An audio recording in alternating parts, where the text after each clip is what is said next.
Olá pessoal, tudo bom? Olha só, gente, essa aula aqui é para a gente fazer uma revisão sobre reta de carga e ponto de operação do diodo de junção. Os alunos que não conseguiram assistir a aula toda entenderem um pouco mais o vídeo que está disponibilizado para eles da aula anterior. Primeira coisa que nós temos que pensar enquanto diodo de junção é imaginar um dispositivo que funciona quando está polarizado diretamente, anodo positivo e catodo negativo.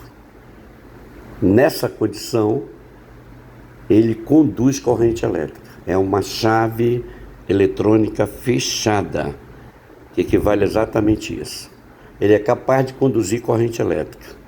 Só que o diodo, como qualquer dispositivo, ele também tem o seu ponto de quiescência, é o ponto quiescente dele, chamado ponto de operação, que é exatamente dentro de toda a região ativa dele, estabelecer um ponto onde ele possa conduzir da melhor maneira possível, sem forçar.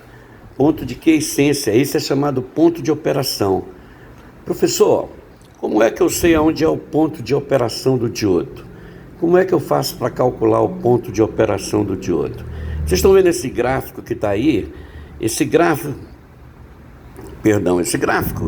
ele vai da tensão E até a corrente que é calculada pela tensão E sobre a resistência.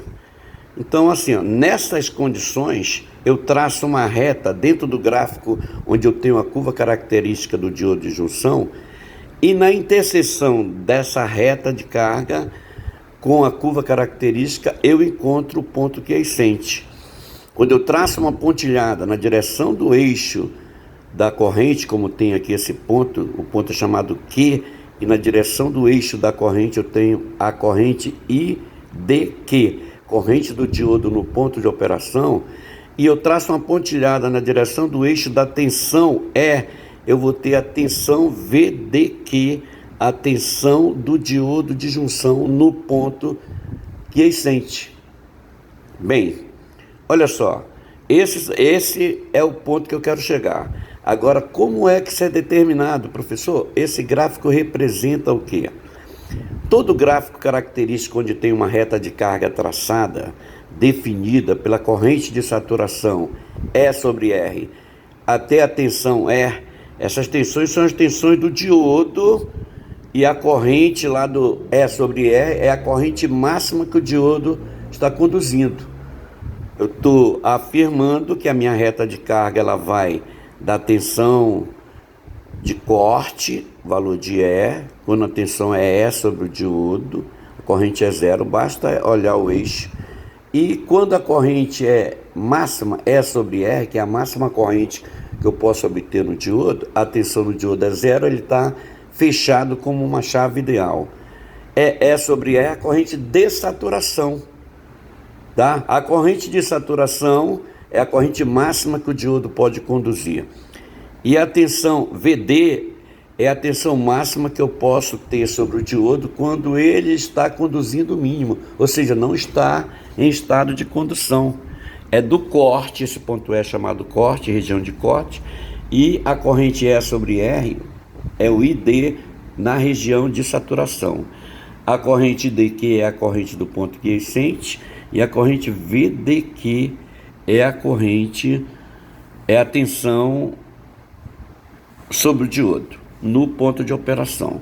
São os valores reais.